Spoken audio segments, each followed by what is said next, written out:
ले तो विराज एक मनोरंजन समझ के सुनत होई ओकरा घाटी मनोरंजन हो सकेला जे सीरियसली विराज के सुनवैया होई उ सोचेला विराज का कीमत विराज का कसौटी विराह होला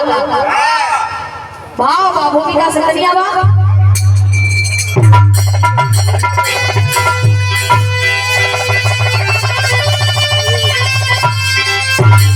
आप चैनल बंद कर दीजिएगा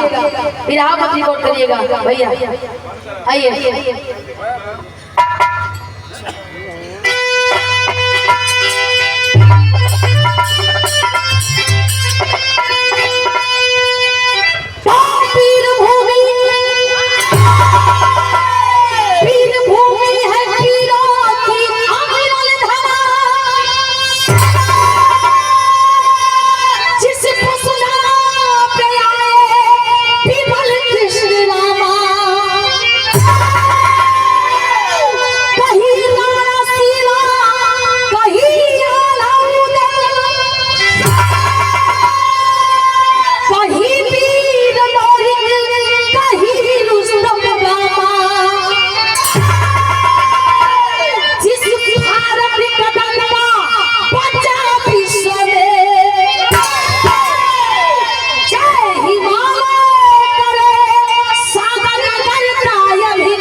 बार पहलवान बार लड़वैया दुनिया में नाम करके गए कोनो काम करो तो ऐसा करो कि नेबो करना ओकर नाम आवे ना तो के करबे ना करो विराह में कौवाली लगता कैसे भैया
मरद एक के बाद जन्मेलन भगवान का कोनो अस्तित्व ना होला उपाय बात जन्म है ठेकेदारी का के देख ले हम कितना घाटा नफा हो बेचारी ए भैया कहल गई बा कि मान सम्मान से जे जियल बा उ को मान सम्मान बेच के जियल पसंद ना करी बिरताई खोल में होले बिरताई के करो तो बाप के बकौती ना हो खाली ओकर नाम में रजिस्ट्री भई बा ना ये करे के जितना जे अभ्यास करी ओतने पाई ई कहीं पेड़ पर ना भरेला कहीं बाजार में ना बेचला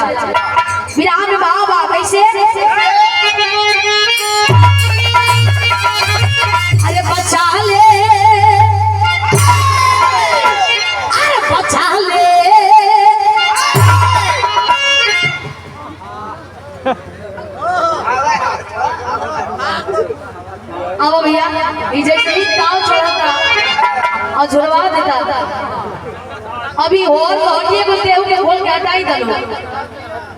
हटा दे अरे वो ना होय आओ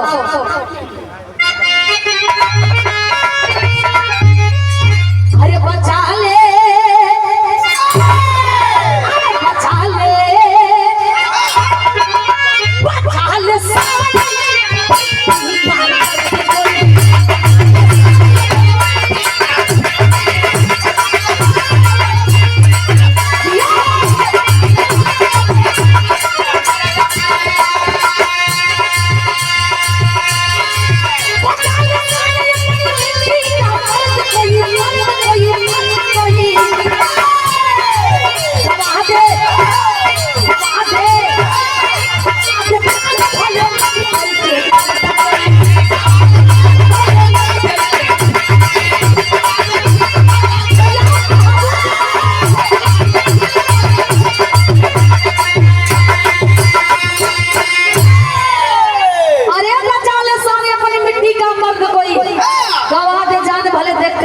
कोई ए भैया हम चाहो कि कहानी साफ साफ समझ में आ जाए।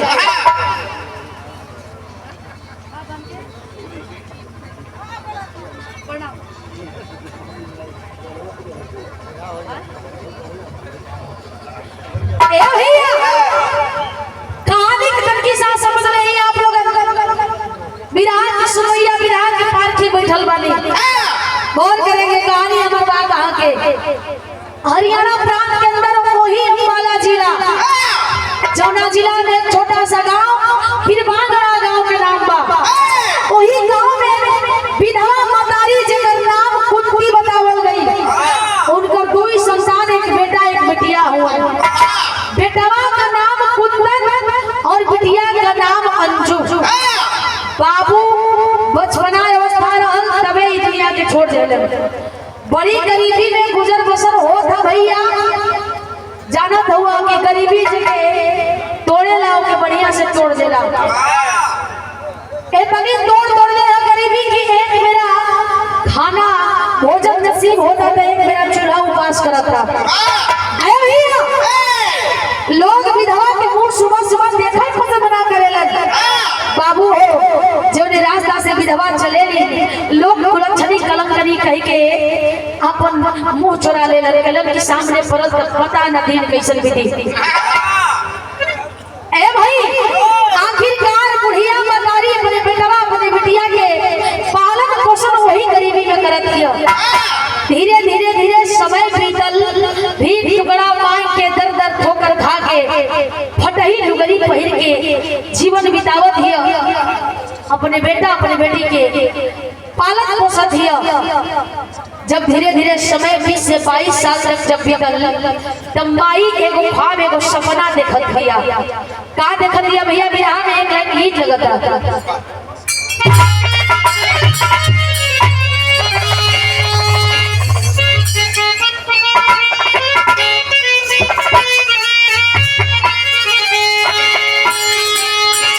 वाह कवि जी कितनी बढ़िया गीत लगवले बड़ा बाबा आए कबहू काला से कोयलिया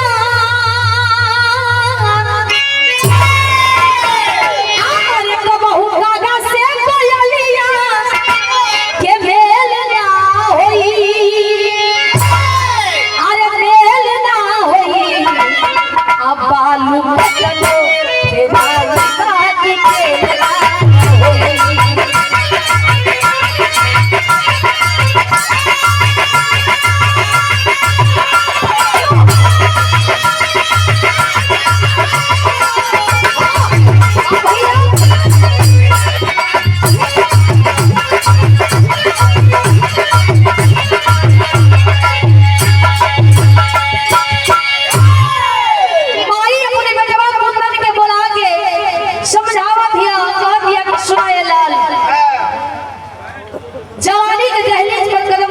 एकदम हट्ठा कट्ठा नौजवान पट्ठा भइल हुआ तोहनी के पाले खाती कौन दुनिया ना देखनी कि तोरे बुढ़िया मदारी के एक सपना हलाल वो सपना के पूरा कर देता कुंदन कहलन की माई ई शरीर तोरा खातिर ना दे, बस आदेश करा कि हमरा करे के का। माई कहली कि गामा पहलवान का नाम तो सुन लिया हुआ, कहलन की हां सुन लिया है। कहा थे कि वही गामा पहलवान के जैसन तू हो एगो नामी पहलवान बन जैता, ये हमार सपना बा। जौने विधवा से लोग मुंह चुरा के जाला, वो विधवा गर्व से सर उठा के कहे कि हम कुंदन के मतारी हई। ए भैया अपने बेटवा के समझावत बिया। कुंदन कलन की देखा यही रूखा सूखा भोजन पर नमक रोटी मिलत है, यही पर तू पहलवानी लड़े के कहत बाड़ू। कहो मतारी एक बेरा भोजन मिलेला, एक बेरा चूल्हा उपास करेला,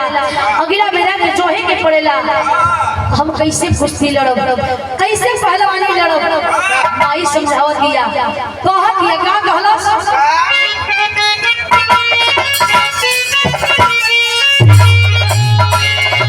अरे लाल तकिया लागे, लाल तकिया लागे, अरे खनदानी में, अरे खनदानी में नाम ये बेटा पहलवान।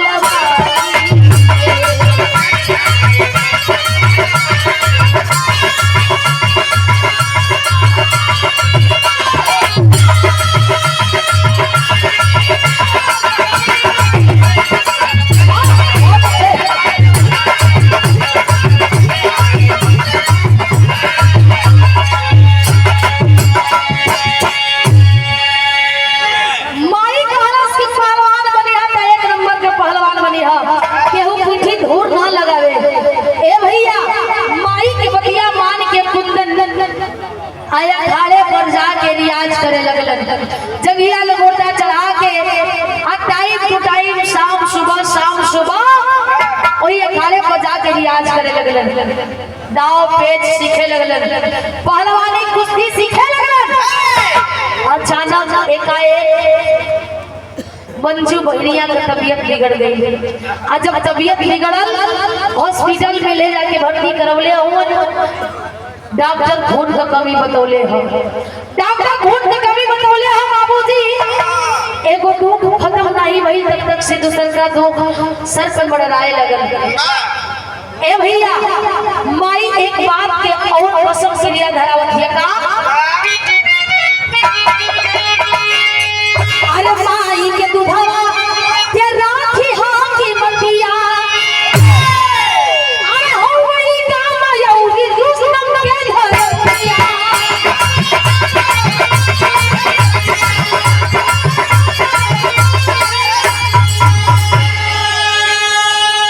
अरे अपन जौहर देखाई हां,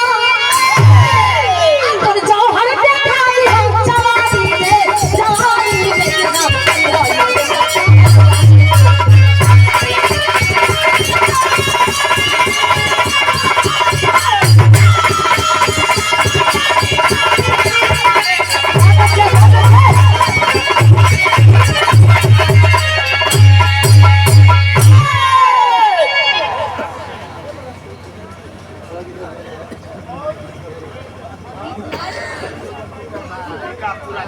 अमित लाल टीकापुरा घंटी से भैया के द्वारा 20 रुपया दे के सम्मान मिल गई, बहुत बहुत धन्यवाद बा।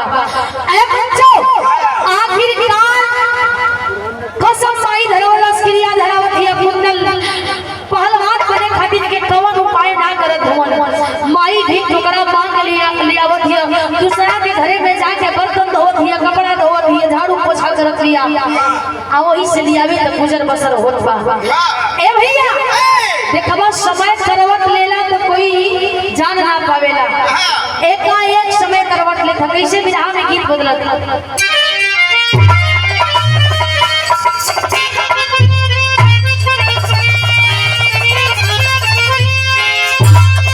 कोनो मेहरारू कई फरमाइश बा ख्वाहिश बा, अपने दुल्हा से कहत दिया का कहलस,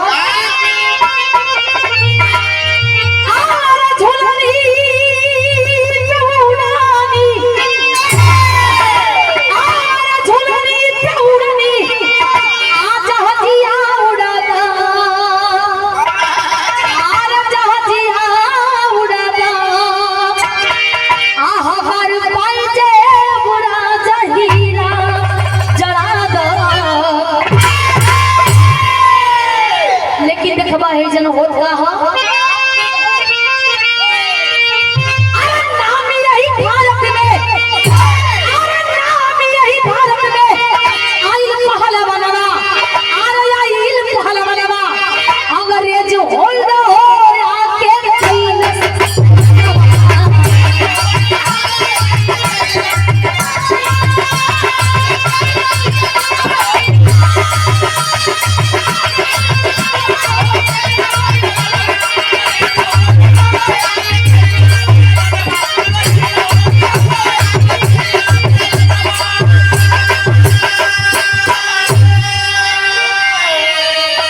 हाँ वो है जो रोवा कहत नहीं उनके नामों कुल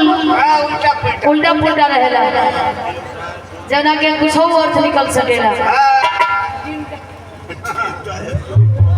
ए भैया आकर के ऐलान किया है चुनौती दे रहा है कैसे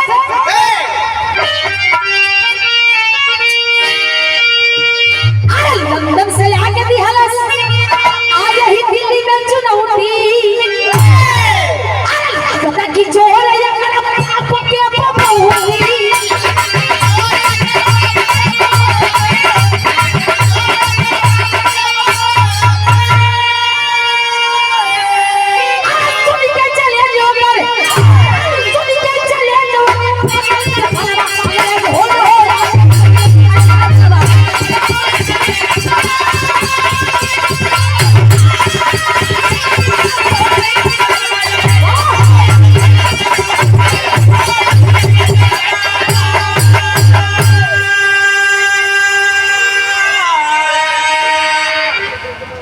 कवि जी लिखत की लागत कि जोर ओकरा बाप के बकौती बा जागी के जोर ज्यादा भागता खून में गर्मी ज्यादा हो गई बा ऐसे वही जा जाए करा के कोई पछाड़े वाला मिलल हते यही जाए आ गई रही साला। ए भैया कलन की डब्बा का दूध पिए वाला पाउडर घोर घोर के एकरा इतना हिम्मत हो गई ई आके हमार के देश में आ चुनौती देता ताल ठोकत हो। अच्छा ये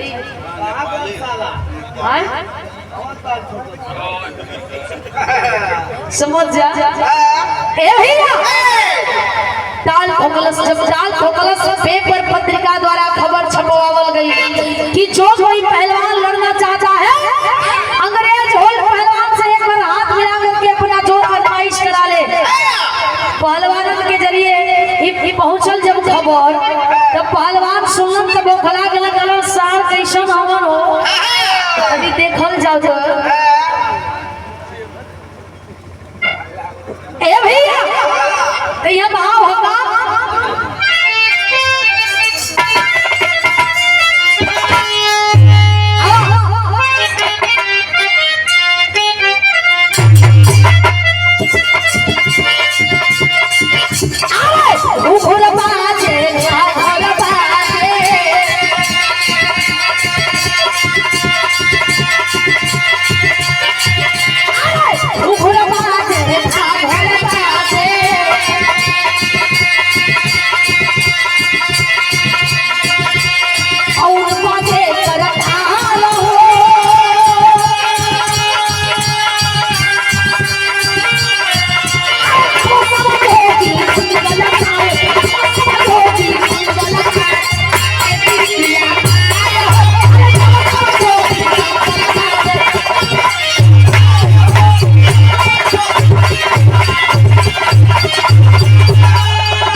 कैसे रुक जाइए आदेश अच्छा अच्छा पानी ले ले भैया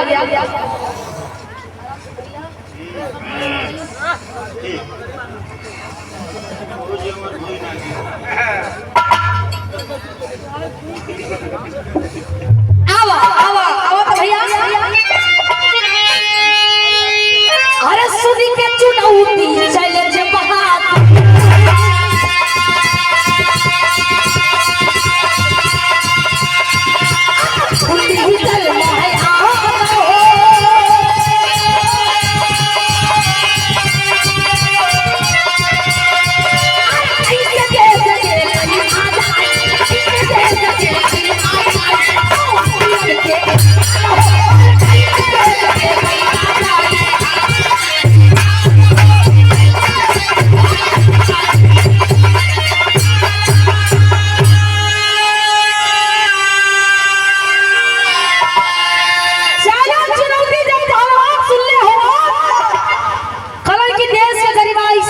ऐसे कैसे आई चुनौती देके चल जाई जवना देश के लोहा मानेला दुनिया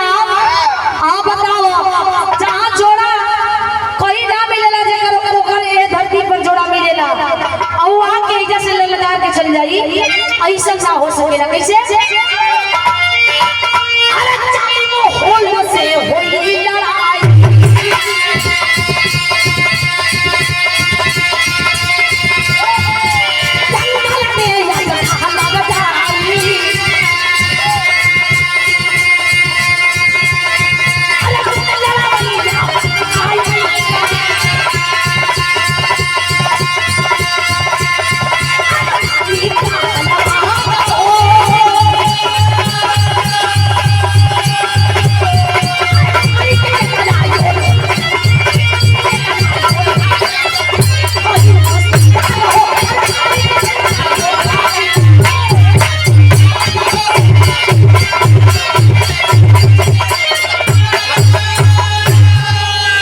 फाटत।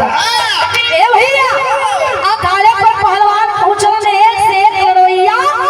कलर की आज जोर आजमाइश हुई। कितना पानी तू पियले हुआ आज दिखाई आकल जाई के कितना में बा। आए पंचो हम पहलवान पहुंचल हुआ और से अंग्रेज होल्ड ललकारत हो अखाड़े पर वही दिल्ली में। आज जब ललकारत हो विराह में एक लाइन गीत लगतावा।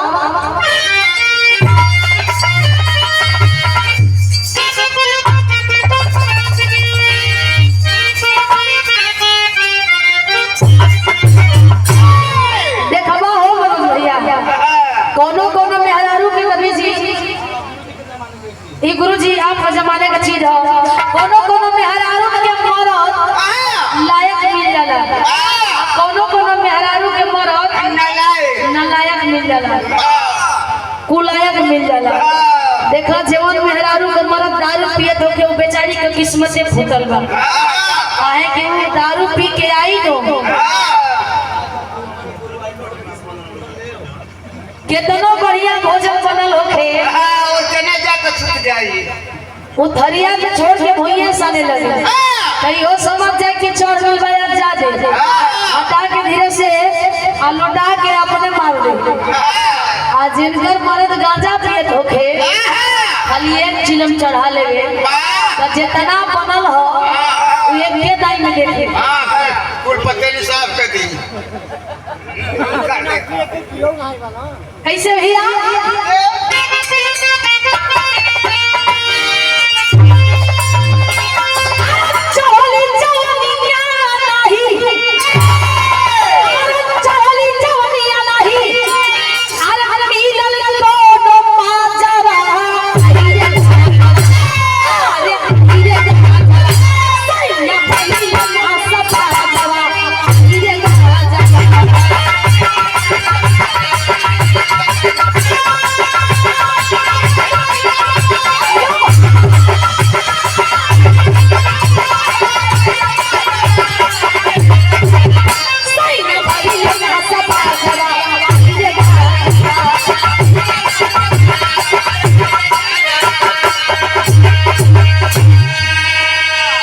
लेकिन हई देखबा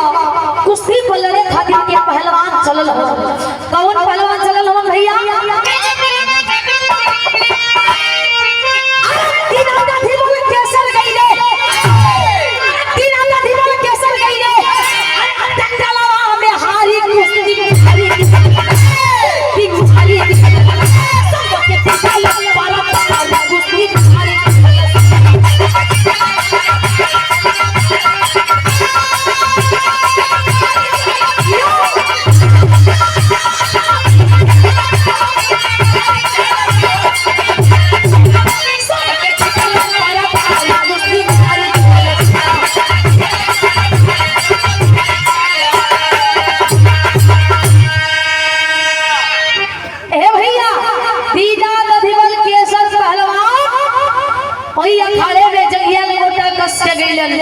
जैसे ही कस के गइल वैसे ही कस के पकड़लस ओजन वाला रहे भैया। जहां एगो अपन जंघा गड़ा देवे ना हिले ना। ए भैया जैसे ही गइल ना खाने में एक दाव लगावत हो तब तक से धड़ाम धड़ाम 3-4 जाने के छींच के देलस। जब छींच के देलस तब पूरा महफिल में सन्नाटा छा गई। अरे बाप रे बाप इतनी बड़बड़ लड़वैया पहलवानों के मात बना दहलस धूल जमा दहलस। गजब से पहलवान बा। पहलवान सोचे लगलन जेकर हिम्मत करत हल लड़े के जे मार फड़फड़ात रहल वो अपन अपन जंगिया लोटवा खोल के आ धीरे धीरे एने ओने सड़क गई। कलश के जरा से अपन जान देवे जाई। बुढ़िया मदारी वो कुंती मदारी विधवा मदारी कुंदन के लेके ही दिल्ली दरमियान पहुंचल है अखाड़े पर। सब नजारा देखत हिया देखत देखत खा के खड़वा पकड़स के रे अरे तू कान में ऐसे जवानी पर ई कान में ऐसे घोट हो जा किए गो अरे पहलवान के मन ना बनौलस एकर घमंड के तोड़ के चकरा चूर न कैलस तब पहलवानी में ऐसे धुआं उठ जाए। बच्चा अरे अपो से कोनो पहलवान हो तो आके हाथ मिला ले ऐसे और देश का गरिमा देश का अपना मान सम्मान बचा लो। कोनो पहलवान नहीं लोग धोन जड़हल हो कुल कारण कि के जाई अपन जान देवे। ए भैया बुढ़िया मतारी देखत हिया देखत जब बर्दाश्त ना भई तब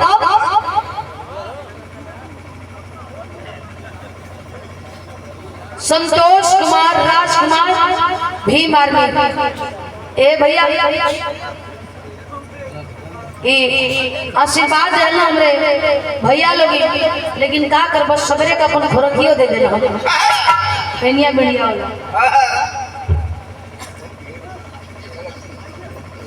ए भैया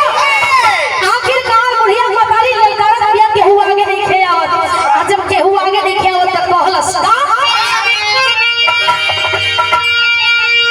अरे लगल चुतार दिहलस कैसा वाके पनिया अंग्रेजवा डाल ठोकता जब तीन चार जनी के पटक देहलस पटक के समनवा जाके कहे की बात होई हो कोई डरवैया। ए भैया चुपचाप देखत हो तोन की बहक ले बाबू बहक ले तोरा जितना बहकल बनता समय जब करवट ली ना तब समझ में आई कैसे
शिव प्रसाद जी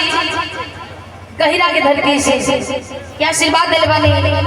50 रुपए बहुत बहुत धन्यवाद।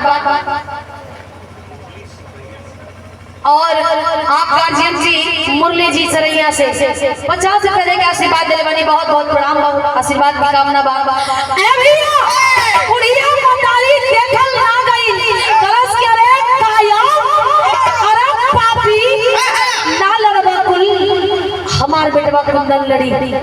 इतनी बतिया सुनते कुंदन की अखियां भर गई कलश की आय हाय माई ई का गईलू माई अरे इतना बड़ बड़ पहलवान के तिनका के जैसन भी खेल देहलस तो हम तो ये 4-10-20 दिन से सीखत रही है। अरे ठीक से जंगिया में गोटा भी मारे नहीं आवत बा कोनो ज्ञान कोनो दाव पेच के में जानकारी नहीं बा और तू ललकार देहलू माई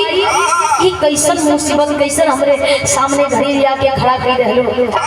बिलक पड़लन कुंदन ते यहां विदेशिया के भाव हो कैसे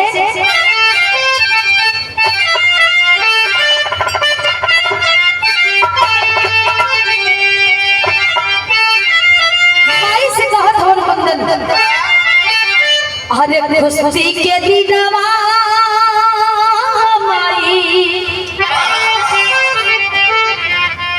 हरे यजू के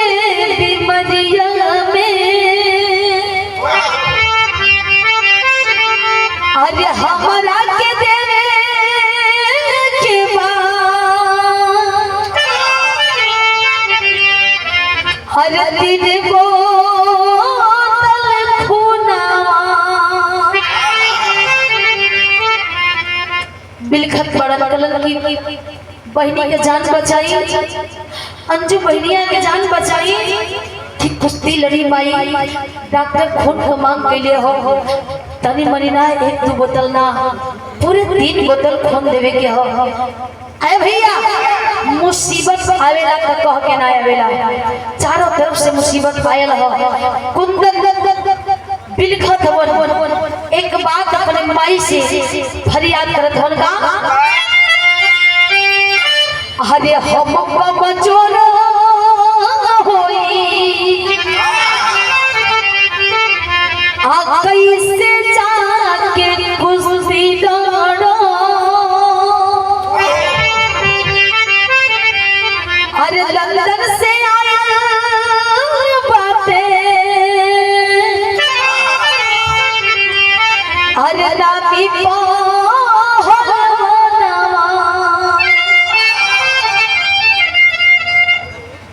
कहत बड़न बड़न की लंदन से तनी नामी पहलवान हो ओकरे सामने हम तिनका के समान भी नहीं की उतना बड़ बड़ पहलवानन के कुछ हो नहीं समझलक तो हम के कमने खेत के मूली समझे माई हम कैसे लड़ब माई हमरा कुछ समझ में नहीं आवत कि हम कैसे लड़ब माई रोमत बड़न बिलखत बड़न करन के माई हमके हमरे साथ ऐसे तो के ना करे के चाहत रहला अरे सीख ले होती परिपूर्ण हो गई होती तब कहले हो तो कोनो फिक्र ना रही लेकिन हे माई ई जान ई शरीर ई रोम रोम तोड़ देहल हल तोरा खातिर के इस शरीर के त्याग दे हम अगर त्यागे के पड़ी तो माई कहत हिया का अरे खुनवा से बढ़ी के बेटा अरे देश के कीमत दिया हो अरे भाई आज बिरथा होई अरे दूधवा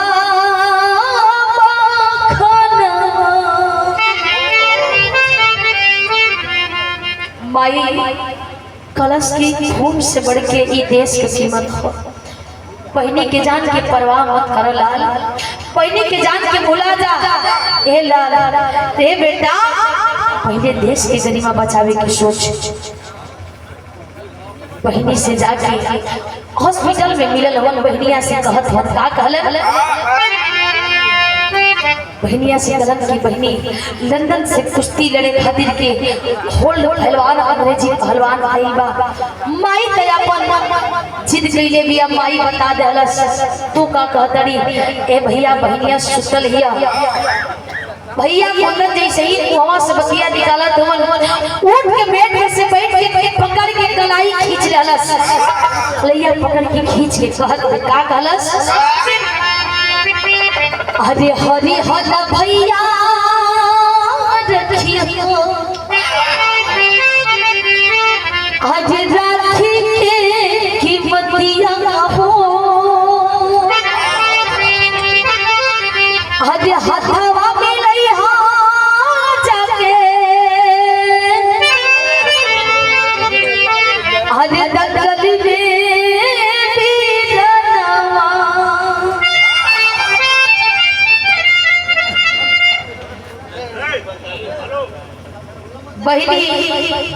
बहनी जाके पकड़ के अपने भाई के कलाई कहत दिया कि भैया इतना दिन से राखी बांधत रही न ओकर कीमत चुकावे के समय आ गई बा आज तक कुछ हो नहीं मगले लेकिन ई हमर मांगन बा एके पूरा करिया भैया जादी ने वो अंग्रेजी पहलवान के पटक के आ जाइबा ना हम जान जाए कि हमर राखी के कीमत चुका दल भैया हमर राखी के कर्ज और फर्ज दोनों निभा दल भैया बहनिया के बात सुन के माई हौसला दरस के साथ ही माई के आंचल बा तोरे एको बाल भी बाका ना हुई विश्वास रख अपने अंदर इहे मौका बा साबित कर दे अपने आप के आए भैया छोला मुखी जैसे धड़केला वैसे अंगार बन के चलो हो तो यहाँ विराम शैली के भाव आवा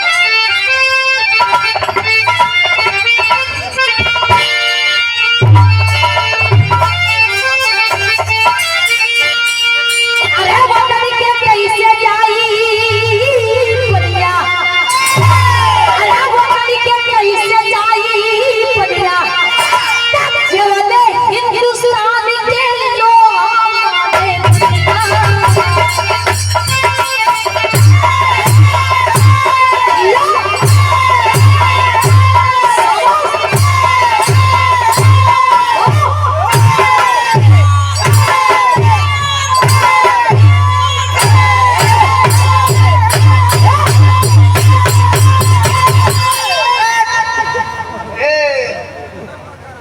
ए भैया रहे देता कौन करेंगे वो तरीके कैसे जाई दुनिया अरे जीवने हिंदुस्तान की लोहा माने दुनिया कस के जंगिया लंगोटा अखाड़े पर पहुंचल होन अखाड़वा पर पहुंचल होन माई छुप के देखत है कि आज हमार बेटा हमार सपना पूरा करे खातिर के चलल बा देखत बनी सपना पूरा कर देला अखाड़े पर चलल हो तेरा चौलरिया का भाव हो कैसे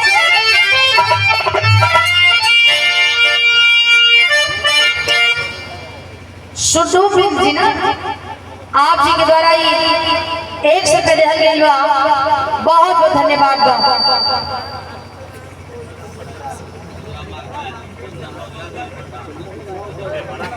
देवरा माल के चंदन मौर्य बीज भंडार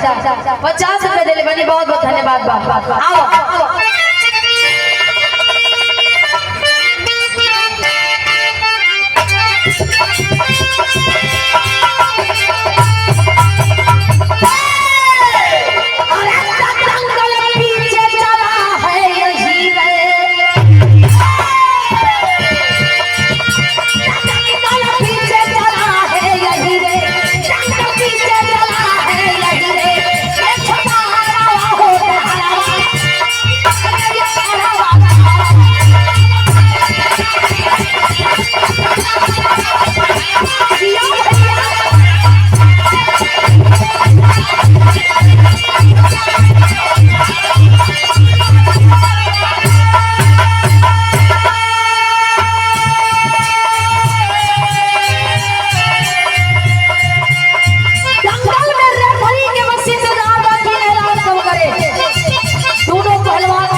और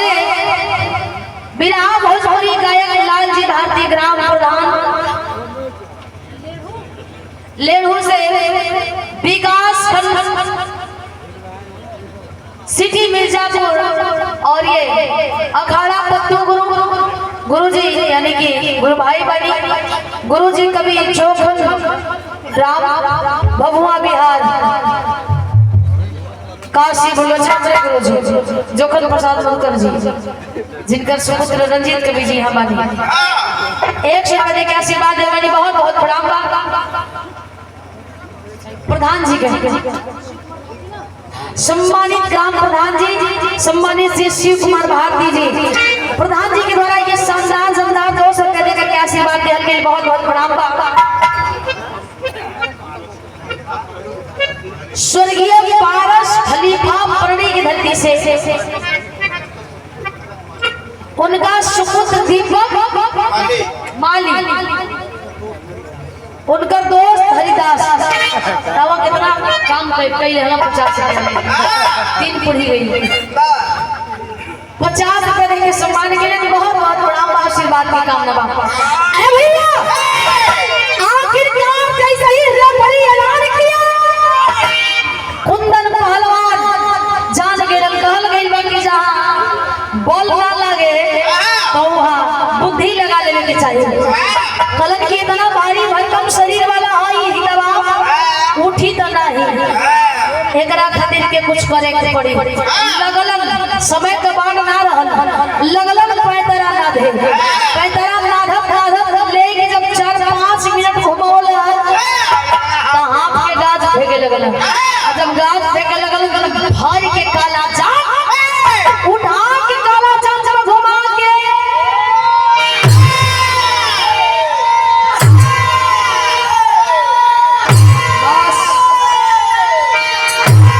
बस हो गई। जिंदगी चल जाए।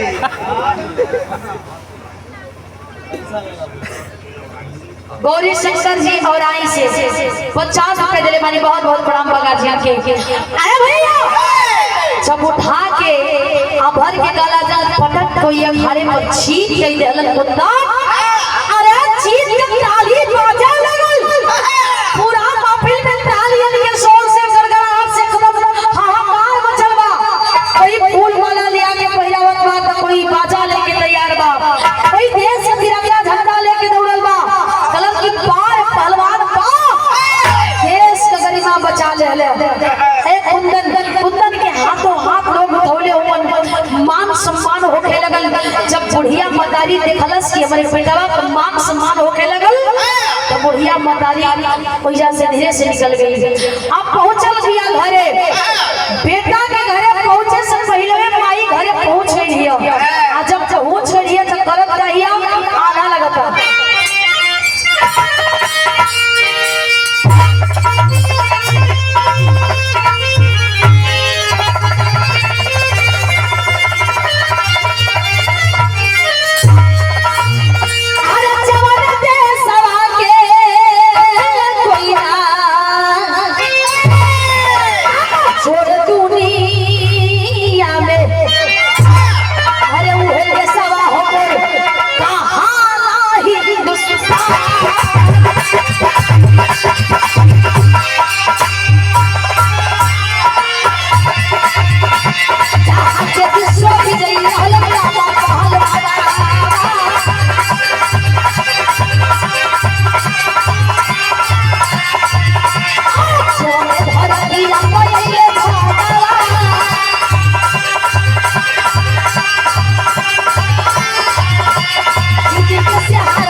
देखली कि बेटवा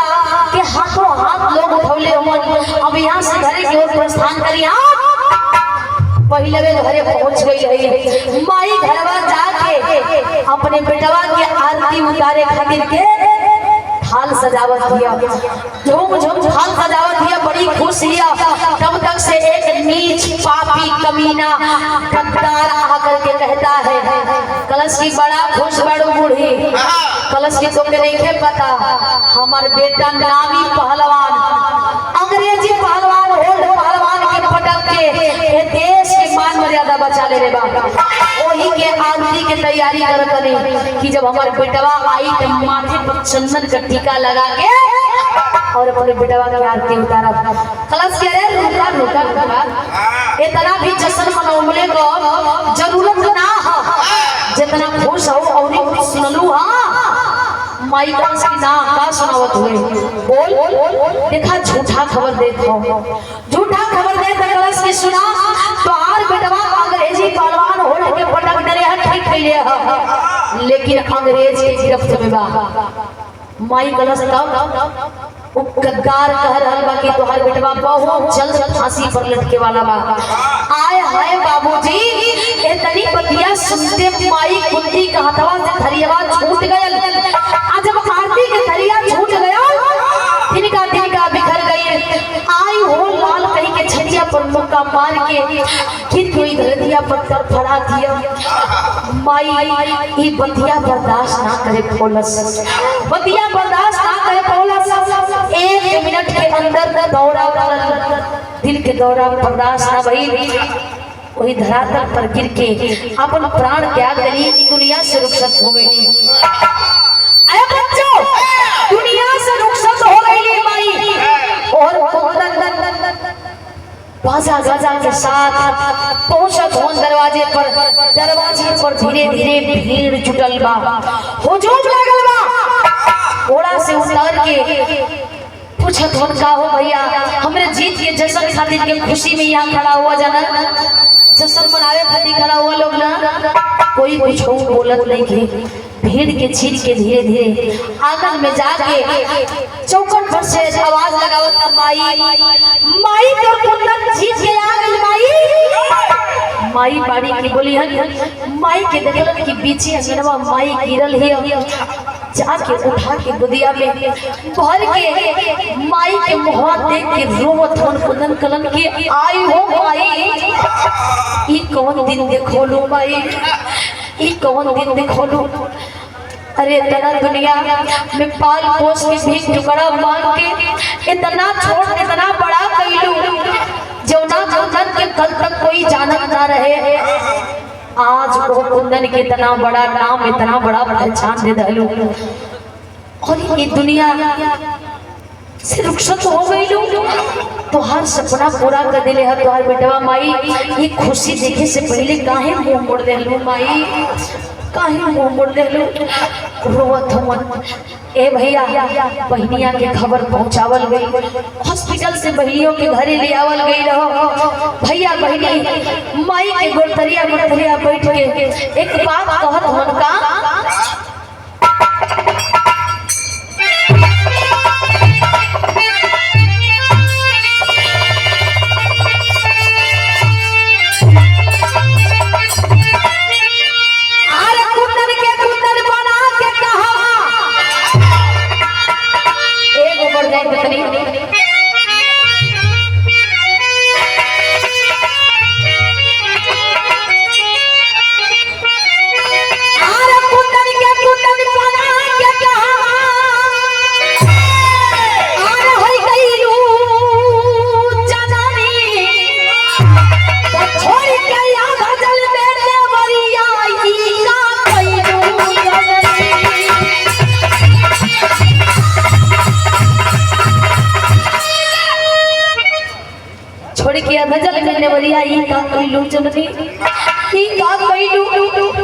अरे बाबू कुंदन कलन की कम से कम आई जवान बहनी के कन्यादान कर देले हो तू एकर बाहर बोझा कांधा से उतार देले हो तू माई भी दुनिया से रुखसत भइल हो तू लेकिन कहल गइल बा कि मौत जब आवेला तो कोई भी कहां पूछे जला कि हम आइल बानी कहत हन का अरे भोरे नाही बोली तोहरे दूध देखी बतिया आरो रे भैया कही आज फूटल की बतिया तोरी के ममता के बंधना बाई का अरे कइलू चनानी तखई के याद जल में देवरिया ई ना कइलू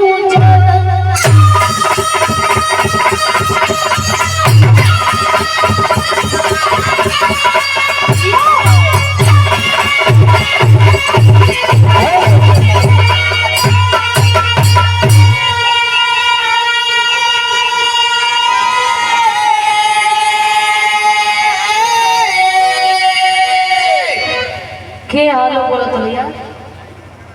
एगो सांस टंगले आवाज में बीच में हालो बोलत हुआ बाद में चेक कर लिया ए भैया आखिरकार गांव भर समाज जुटल समझौलन कि दुनिया करीब है बेटा जे दुनिया में जन्म ले ले बा ओके त चाहिए के बाटे अंतिम क्रिया कर्म कइल गई धीरे धीरे धीरे समय बीतल बहिनी के इलाज करौलन हाँ बहिनी जब बढ़िया से ठीक हो गई घर भर देख के बहिनी के कन्यादान कइलन एकरी बाद अपन भी जीवन संगिनी खोज लेलन ऐसे कहल गई ई रहल एगो सच्चा देशभक्ति के कहानी कहल गई बाकी देश के आबो वतन पे बलवेदी पे चढ़ जालन तू देश के पहला स्तंभ कहलन हमारे देश के नौजवान तो देश के मान सम्मान बचावे वाला दूसरा स्तंभ हमारे देश के पहलवान ई रहल एगो वीर के वीरताई देश में अगर कबो देशभक्ति साबित करे के मौका मिले तो पीछे ना हटना चाहिए हमेशा साबित करे के चाहिए पशु डॉक्टर श्री हरि शंकर पाल जी सुपुत्र डॉक्टर विनोद कुमार पाल जी ग्राम मालपुर सातों बीघा आशीर्वाद दिले बानी 100 रुपये बहुत बहुत गाजिया के काम बा और ये राम सागर प्रधान जी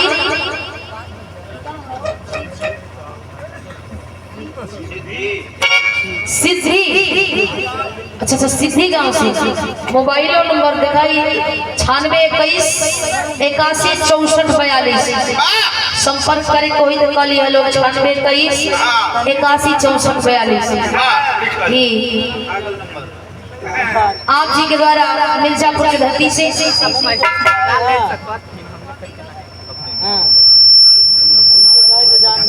रुपये दे के आशीर्वाद दिले बनी और लालचंद दुकानदार जी गहिरा से 50 रुपये दिले बनी बहुत बहुत प्रणाम पहाड़ी ब्लॉक मिर्जापुर से बहुत बहुत धन्यवाद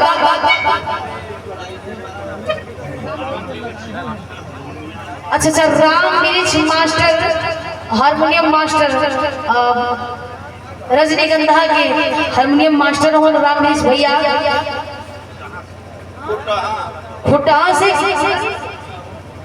फुटहा साहू से वही पड़ रही फुटहा साहू भैया के द्वारा ये आशीर्वाद आइल बा भेजावल गइल बा 50 रुपये बहुत बहुत प्रणाम बा भैया ये सभी पंचमेता पूछे आखिरी भाव बका